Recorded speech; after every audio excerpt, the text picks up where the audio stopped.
या कुन्देन्दु तुषार हारधवला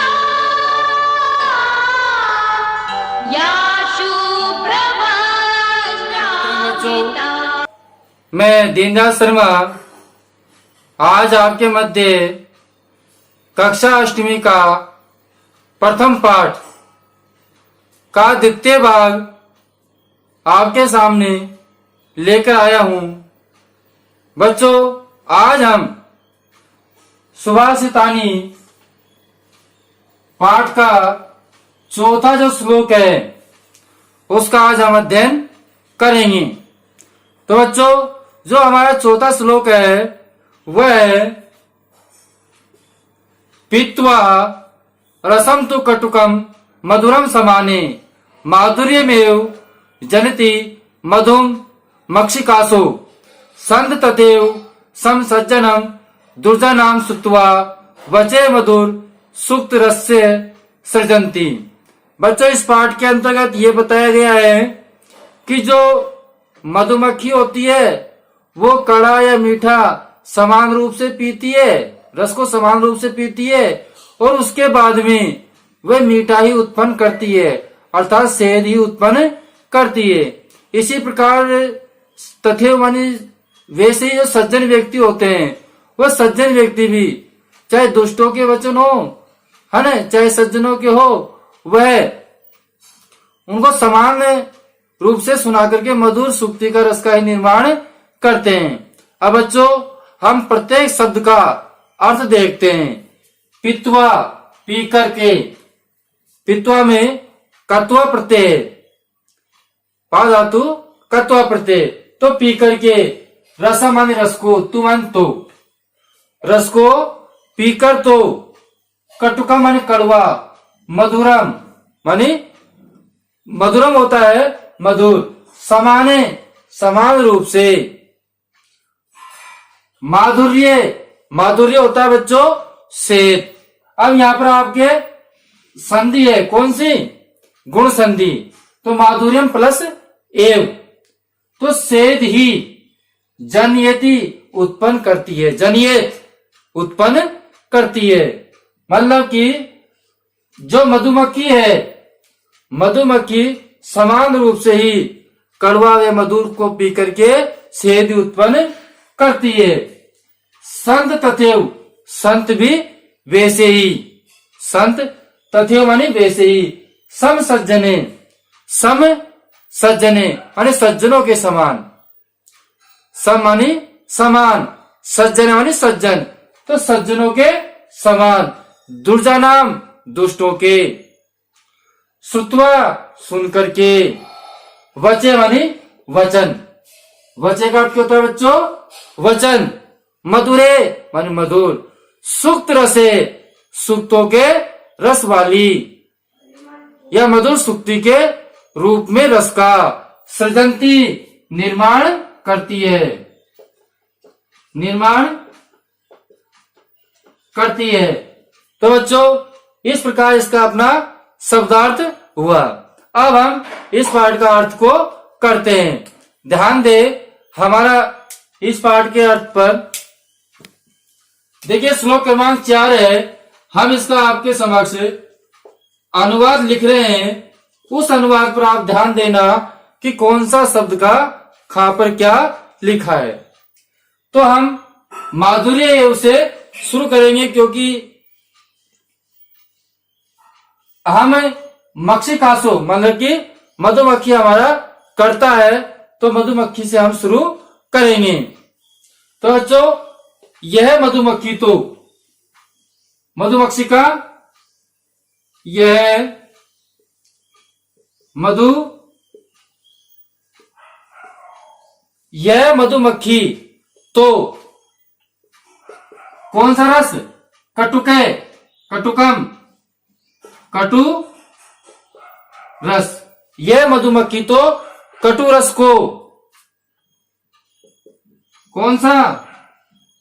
मधुर मानी मीठे, मीठे के समान, जो कड़वा रस है उस कड़वे रस को भी मीठे के समान, मीठे के समान, पित्वा पीकर, पित्वा पीकर, कड़वे के समान पीकर क्या करती है? मधुर, माने मधुरता को ही उत्पन्न करती है।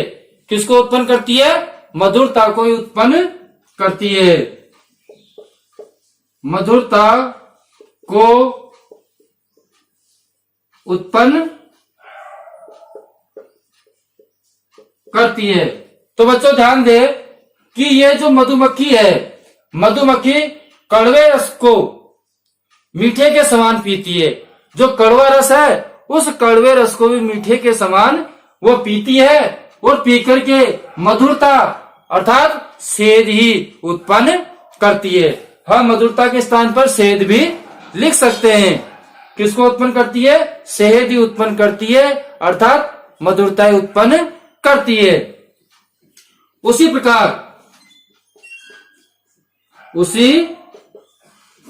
प्रकार कौन? जो संत लोग है, उसी प्रकार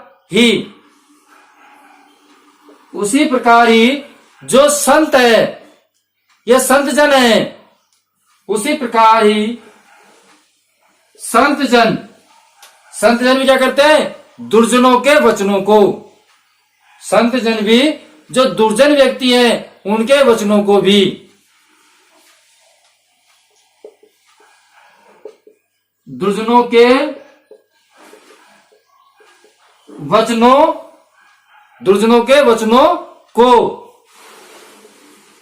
को भी किसके समान लेते हैं? सज्जनों के समान। संत लोग भी जो दुर्जनों के वचन होते हैं उनको भी वे किसके समान लेते हैं? सज्जनों के समान ही लेते हैं।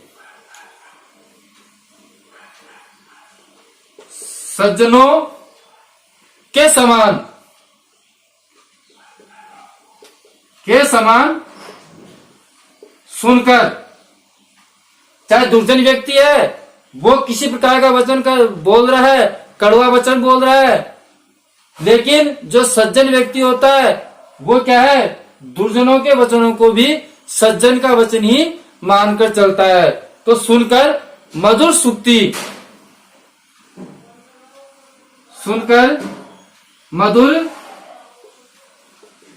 सुक्ति का क्या करता है? सर्जंती, निर्माण करते हैं। क्या करते हैं बच्चों? निर्माण करते हैं।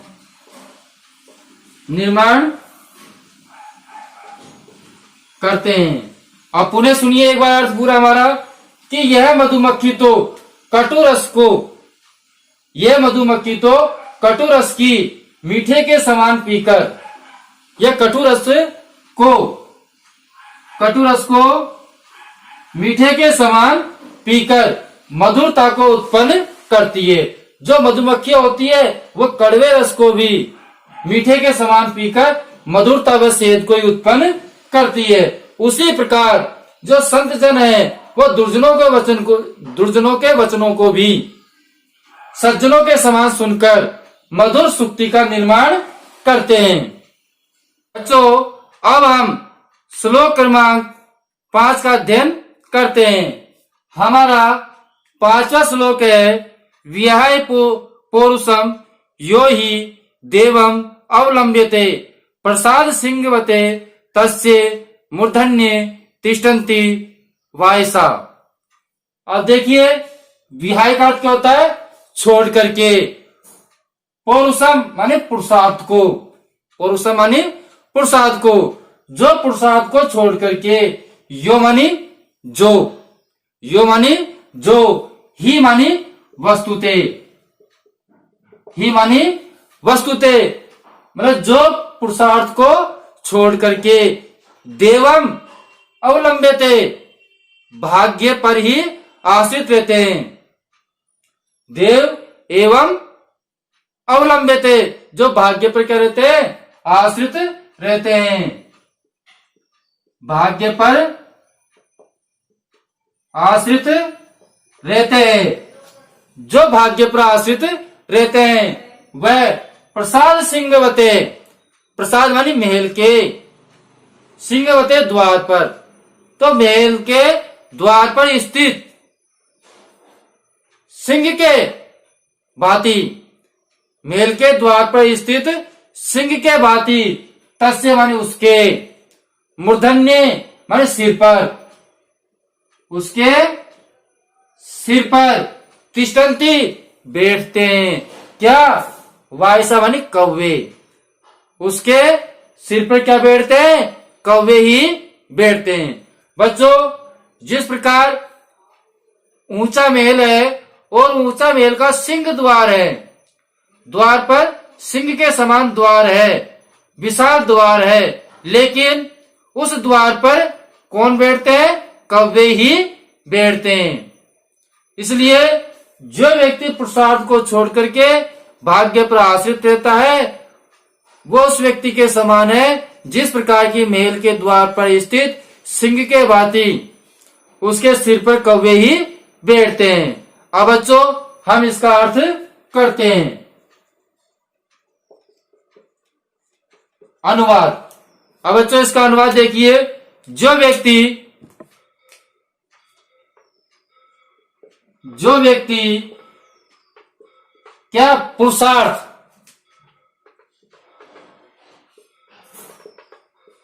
पुरुषार्थ या अपन कह सकते हैं उद्यम, उद्यम होता है परिश्रम, पुरुषार्थ को या परिश्रम को छोड़ करके, मेहनत नहीं करता है, उसने अपना पुरुषार्थ भी छोड़ दिया, उद्यम मानी मेहनत भी छोड़ दी, तो उद्यम को छोड़कर क्या करता है,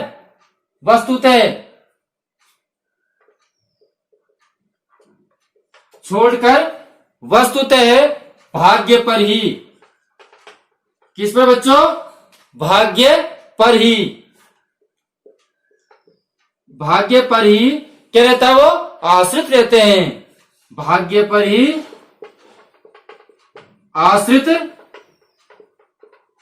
रहते हैं। तो देखिए, जो अपने पुरुषार्थ को छोड़ करके भाग्य पर आश्रित रहते हैं। अब अगली पंक्ति का देखिए। जिस प्रकार महल के द्वार पर, जिस प्रकार महल के द्वार पर, द्वार का तात्पर्य दरवाजे पर, द्वार पर क्या है, द्वार पर स्थित कौन, सिंह, और द्वार पर जो स्थित है सिंह है, शेर है, तो वो अपने पुरुषार्थ को छोड़ दिया, उसका चित्र बना रखा है, इस प्रकार का है, मूर्ति है, तो उस मूर्ति पर, चाहे वो सिंह की मूर्ति है, लेकिन उस पर तो कौन बैठेगा, कौवे ही बैठेंगे। तो स्थित सिंह की मूर्ति के समान, सिंह की मूर्ति के समान, मूर्ति के समान, सिंह की मूर्ति के समान, उसके सिर पर, उसके सिर पर,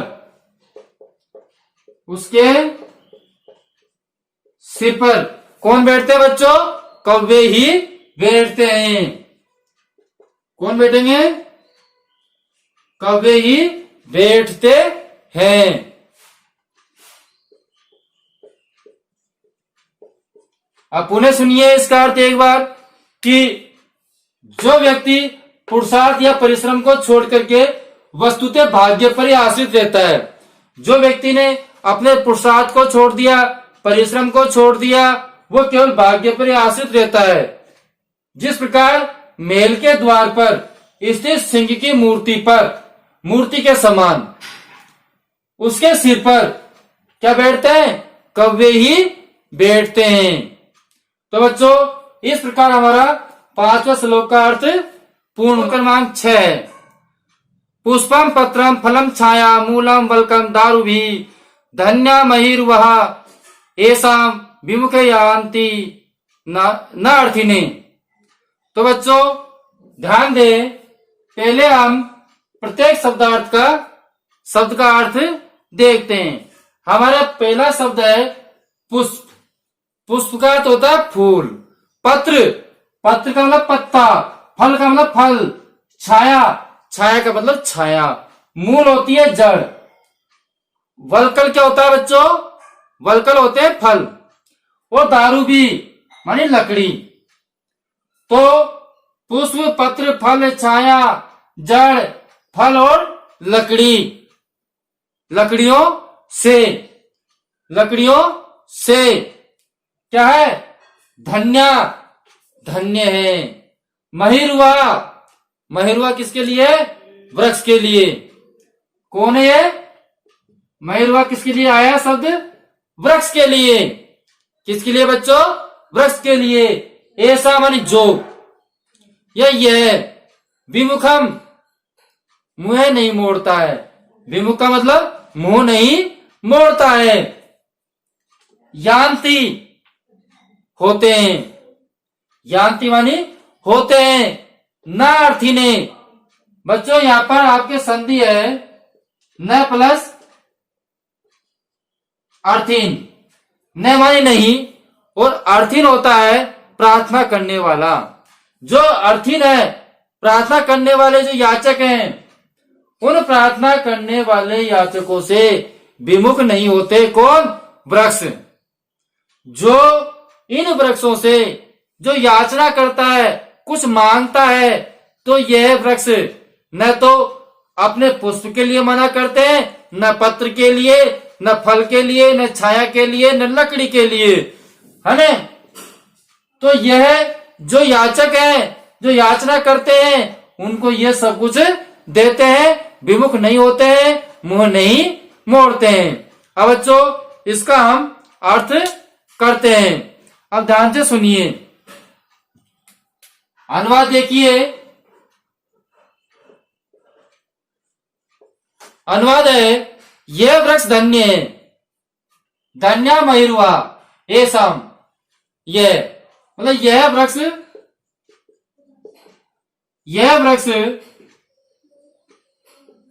धन्य है। यह वृक्ष धन्य है जो पुष्पों से, पत्तों से, पुष्पों से, पत्तों से, फलों से। किससे बच्चों? फलों से, पुष्पों से, पत्तों से, फलों से, छाया से। किससे? छाया से। अब क्या आएगा अगला? अगला क्या बच्चों? जड़ से। मूल का जड़, तो जड़ से। अब क्या है? वल्कल मानी छाल या फल, तो छालों से, छालों से।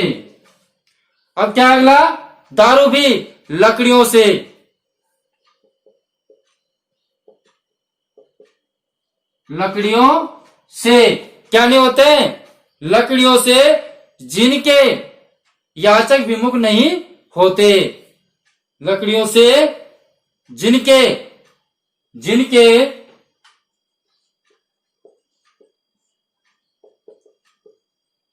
जिनके याचक क्या नहीं होते?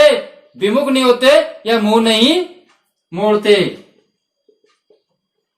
विमुख नहीं होते हैं।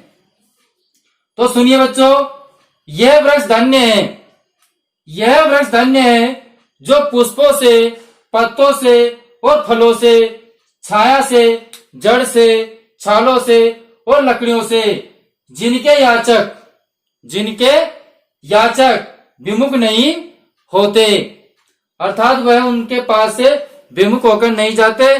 कुछ भी है तो उनको जरूर प्राप्त करते हैं।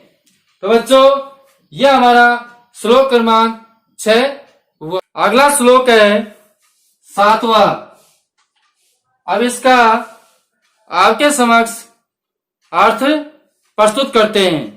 हमारा 7वां श्लोक है, चिंतन्या ही विपदाम आदाएव प्रतिक्रिया न कूप खननम युक्तम प्रदीपते वही नाना गृह।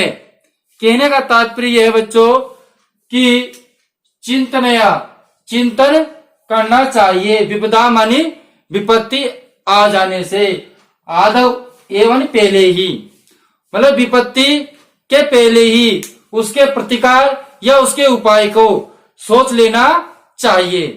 क्या बच्चों, विपत्ति आ जाने से पूर्व ही उसकी जो प्रतिक्रिया है, प्रतिकार है या उपाय है, उसको क्या कर लेना चाहिए, आदेव सोच लेना ही चाहिए। क्योंकि न कूप खननम युक्ते प्रदीप्ते भनना घरे, क्योंकि ग्रह भयना वही आग लग जाने पर, क्योंकि घर के अंदर आग लग जाने पर, प्रदीप्ते लग जाने पर, क्योंकि घर के अंदर आग लग जाने पर न कूप खननम युक्ते कुआं खोदना उचित नहीं है। बच्चों, घर के अंदर जिस प्रकार आग लग जाती है, तो आग लगने के बाद में अगर कुआं खोदने बैठे तो वह उचित नहीं है। इसलिए हमको विपत्तियों से पहले ही उन विपत्तियों के प्रतिकार का उपाय सोच लेना चाहिए। तो बच्चों, अब हम इसका अर्थ लिखते हैं, ध्यान से सुने।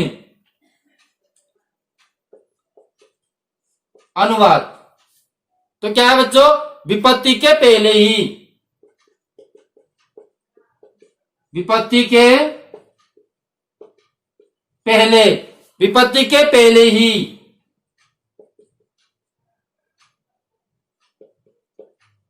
उसके प्रतिकार, विपत्ति के पहले ही उसके प्रतिकार का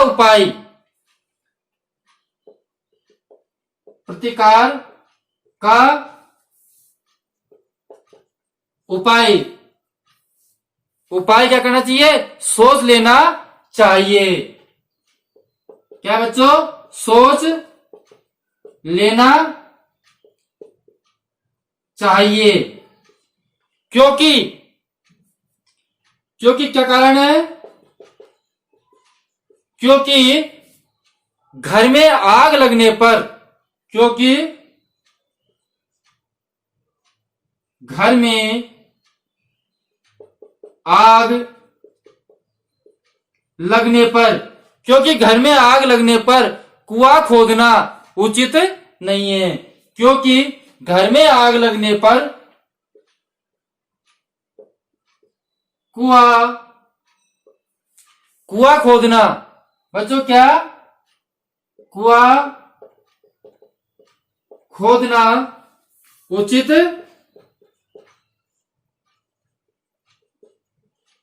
नहीं है।